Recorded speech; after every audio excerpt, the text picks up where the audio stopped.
mondiale, et que aucun homme politique ne peut faire quoi que ce soit contre ce système qui est en train de dévorer la planète et qui est en train de vous dévorer tous les jours. Alors donc et pour les banques, hein, que la maison soit saisie ou qu'il soit remboursé ou pas, ils s'en foutent, hein, parce que de toute façon l'issue est la même. La maison est saisie, elle va réintégrer le parc immobilier de la banque. Et je ne sais pas si vous imaginez aujourd'hui le parc immobilier qu'ont toutes les banques et toutes les assurances. Non mais c'est dingue, c'est complètement fou. C'est complètement. Et personne dedans. Et personne dedans, en plus. Et bah oui, parce qu'ils ont aucun intérêt à mettre les maisons en vente, sinon les prix vont littéralement s'effondrer. Donc ils doivent créer le manque, hein, si je peux dire, sur le marché immobilier, pour au moins récupérer ce qu'ils peuvent.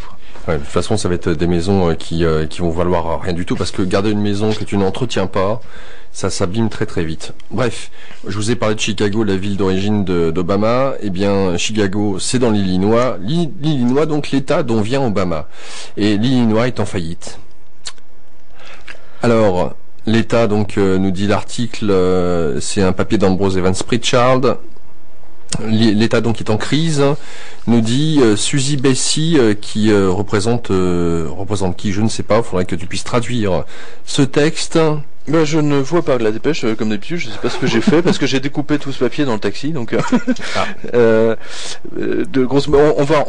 revenir dessus tout à l'heure, si tu veux bien. D'accord, mais il n'y a pas de souci. On peut faire un petit détour avec cette info que je trouve assez étonnante.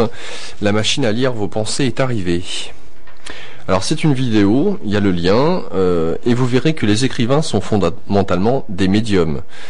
Là, on est presque dans un mélange de Minority Report, Blade Runner et 1984, et ça commence à fonctionner. Bienvenue dans un monde où il n'y aura plus de création, de contre-culture, de pensée alternative, révolutionnaire, bref, bienvenue dans le fascisme digital du XXIe siècle. C'est sidérant. Regardez, même si vous ne parlez pas anglais, la machine arrive à lire les fréquences de votre cerveau, contre-productif à la société bien pensante, et cela nous vient des USA, bien entendu, hein, ça ne peut pas venir d'ailleurs. D'où voulez-vous que ça vienne? Une scène me rappelle le début de Blade Runner avec la technologie de Tyrell Corp examinant la rétine d'un suspect. Et en train d'interroger, tu sais, en train de lui poser des questions pour voir ses réactions. C'est tout à fait ça, et c'est vraiment effrayant. Et là, c'est littéralement un camion géant, quoi, qui est capable donc de contrôler tous les passagers d'un avion. Et en fait il n'y a rien, c'est-à-dire que la personne arrive en fait dans une espèce de salle, en fait c'est comme un conteneur, et en fait tous les capteurs sont cachés, hein, il y a des gens derrière et qui regardent tous les graphiques, etc., l'activité du cerveau, et ce qui est absolument dingue, c'est que la personne ne se rend compte de rien, c'est-à-dire qu'on lui pose pas d'électrodes sur le crâne, tu sais, un peu comme dans toutes ces photos d'expériences scientifiques, etc., rien du tout. C'est-à-dire que là c'est absolument stupéfiant. La personne est passée au crible de A à Z. Hein. Donc non seulement on peut voir au-delà de ses vêtements, mais en plus on peut voir ce qu'elle pense. Voilà. Vous habitez où? Pourquoi allez-vous aux États-Unis? Est-ce que vous êtes armé? Est-ce que vous portez une bombe? Suppositoire. Voilà. Et derrière, donc, il y a des gens qui regardent sur l'écran l'activité cérébrale de la personne. Et donc, tout le monde va passer. Alors donc, s'il repère un suspect, il va être examiné ensuite par une deuxième équipe, etc. Voilà. C'est bienvenue dans Blade Runner, on y est. C'est tout à fait ça, c'est étonnant, ça fait peur. Ouais, franchement, je sais pas que ça fait peur, parce que effectivement, des écrivains comme Philippe K. Dick, justement, qui a écrit Blade Runner, enfin ça s'appelait pas Blade Runner, ça s'appelait Minority Report, il l'a écrit. Ça s'appelle les moutons électriques font-ils des rêves en anglais. Ça c'est le titre du livre qui a donné Blade Runner. C'est fascinant, c'est tout à fait fascinant et effrayant à la fois. Je sais même pas comment. J'ai regardé les commentaires des gens. Pareil, les gens sont comme nous, ils sont complètement consternés, effrayés. On disait voilà, on est dans 1984, tu vois, dans le meilleur des mondes, quoi, où chaque être humain en fait devient une espèce d'esclave robot manipulé par un système extrêmement puissant, la police, voilà, donc plus de créativité. Dès que vous avez une pensée un peu, parce que ça, bien entendu, ça va déraper cette affaire. Vous avez une pensée un peu révoltée, ça y est, ça va se voir sur l'écran. Non mais on voit le système qui pose ses marques et qui les pousse de plus en plus. On le voit. Je sais pas ce que tu en penses. Oui, notamment avec Internet. Depuis le mois d'août depuis le mois d'août de l'année dernière, 2009, on voit que il n'y a pas une semaine ici sans qu'on ait des informations comme ça où le système repousse ses limites. Ouais. C'est effrayant. On en vient toujours aux États-Unis. Les casinos MGM, Mirage ont frôlé la catastrophe. Donc l'économie reprend, mais le gigantesque groupe MGM Mirage, notamment ceux qui détiennent tous les casinos, a été incapable de payer ses échéances et a demandé à ses créditeurs du temps pour payer. Alors eux, c'est pas des petites sommes qu'ils doivent. Ouais, c'est-à-dire qu'il va pas téléphoner à LCL en disant monsieur, je suis à découvert de 300 euros quoi. Là c'est monsieur, excusez-moi, je suis à découvert de 4,37 milliards. Et, voilà, donc ils n'ont pas pu rembourser leurs échéances. Donc techniquement ils étaient en faillite. Je tiens à le rappeler quand même. C'est pas rien ça. Le MGM. Mais c'est-à-dire que là les banques, elles se seraient pris de telles raclées financières. Elles disent non, bon écoutez, on va s'arranger. Ouais. Et donc la MGM a donné 1%. Un point de plus sur l'ensemble de ses crédits, de ses dettes, et donc les banques ont dit oui, elles étalent de plus en plus. Donc et ils disent certaines banques ont quasiment 5,55 milliards. Donc ils vont leur accorder 5,55 milliards pour étendre la maturité d'une partie des crédits jusqu'à février 2014. C'est-à-dire initialement ça devait arriver en octobre 2011. Et là en fait c'est reporté donc à février 2014.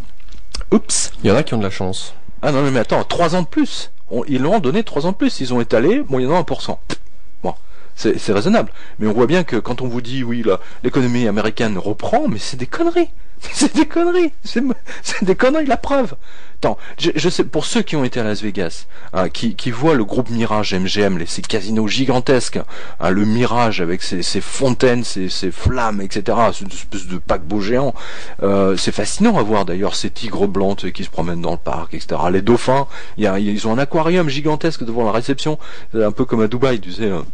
T'arrives devant la réception, tu sais, t'as un requin qui arrive sur toi, qui passe, et ils ont un aquarium qui fait, pareil, qui doit faire à peu près 30 ou 40 mètres de long, avec, 40 000 poissons dedans. Assez fascinant à voir, c'est un spectacle absolument étonnant. Voilà, donc le MGM a failli déposer son bilan. Rien que ça. Ouais, le groupe MGM, casino, attention, ils ont, je sais pas, 10 casinos, Puis c'est pas des petits casinos, c'est pas le petit casino de famille, qui, Donc on peut imaginer tous les salariés qui dépendent de ce groupe, Ouais. C'est gigantesque.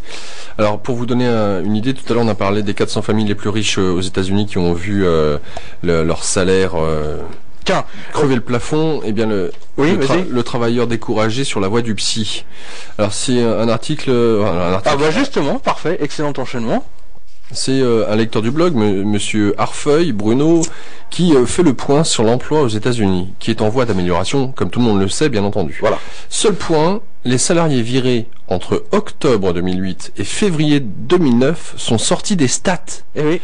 États-Unis, les travailleurs découragés sortent des statistiques officielles du chômage. Ils n'apparaissent pas dans les chiffres. Alors pour vous donner un petit exemple, en février 2009, les travailleurs découragés étaient 731 000. En décembre 2009, ils étaient 929 000. En janvier 2010, les travailleurs découragés étaient 1 065 000. En février, ils étaient 1 204 000. Ouais. Concernant les destructions d'emplois, en janvier 2010 seulement, 26 000 emplois ont été détruits et en février, 36 000 emplois ont été détruits. C'est-à-dire 10 000 de plus quand même, donc il y a une augmentation c'est ce qu'on voit ici, Ça confirme nos observations qui sont données sur le chômage. J'entends qu'ils sont donnés bien entendu avant les chiffres officiels qui nous arrivent avec des semaines, voire des mois de décalage, quoi. Donc les données corrigées des variations saisonnières montrent que le taux de chômage réel est en février 2010 de 16,8%. Le chômage officiel, c'est 9,7. 9,7. C'est comme en France, c'est curieux d'ailleurs. Apprécier. Moi, je suis certain qu'en France, nous sommes exactement comme aux États-Unis, c'est-à-dire que techniquement, le véritable chiffre du chômage aujourd'hui, aux États-Unis, il est de 17%, si ce n'est pas plus. Mais 17%, c'est sûr, puisque c'est la rubrique, nous dit Monsieur Harfeuil, il dit c'est la rubrique U3. D'ailleurs, il n'est pas le seul à l'avoir vu. Ambrose Evans Pritchard en a longuement parlé. Il en a fait un grand papier au mois de première semaine de janvier. janvier, on en a parlé ici.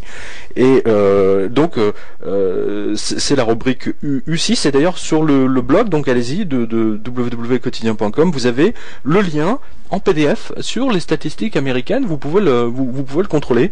Et on a vu également ici et dans le blog, vous le retrouverez dans les archives, qu'en France, eh bien, on a autant de gens qui sont sortis, parce que les statistiques du chômage ne vous donnent pas les gens qui sont au RSA, etc. Donc le véritable chiffre du chômage en France, c'est pas 9,6 comme vous le dit France 2, TF1, etc. C'est au moins 20%, hein, ou 18,6, hein, à vue de nez. Fanny et Freddy sont dans une banque et demandent, selon Bloomberg, aux banquiers de la Bank of America, de la JP Morgan, Wells Fargo et Citi de s'asseoir définitivement sur 21 milliards de dollars. 21 milliards. Allons-y. Vous pouvez vous asseoir dessus, jamais vous les aurez. Comment, qu'est-ce qui se passe en leur demandant de reprendre ces prêts toxiques? Alors Fannie Mae, et Freddie Mac. Alors là aussi, tu peux nous traduire. Oui. Donc Fannie, donc ces deux banques, hein, n'est-ce pas, qui sont les leaders absolus, hein, dans les suprêmes.